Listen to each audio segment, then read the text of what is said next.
Member for Burnaby North. Thank you, Mr. Speaker. It's National Addictions Awareness Week, and the theme this year is Stigma Ends With Me.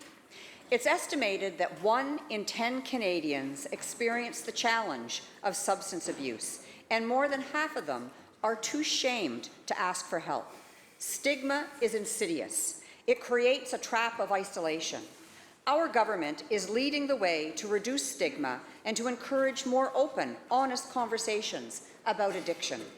When Premier Horgan created the first and only Ministry of Mental Health and Addictions in Canada, he was sending a strong message.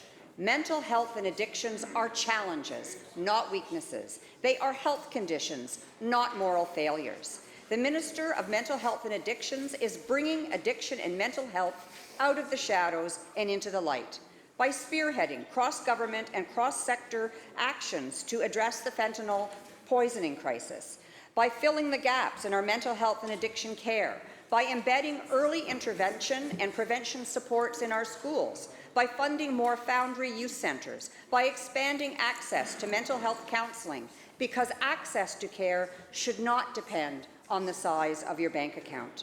Together, we can get to the place where people aren't afraid to ask for help, and it's easier to find that help where and when they need it. I implore every British Columbian to be part of the solution, to remember that behind every statistic, every news story, there is a human being, that we are not, nor should we be, defined by our health conditions, that by using people-first language and challenging stereotypes about addiction, we are throwing a lifeline to those who might be struggling in silence, whether we know it or not. Because stigma ends with me and with you and with all of us. Thank you.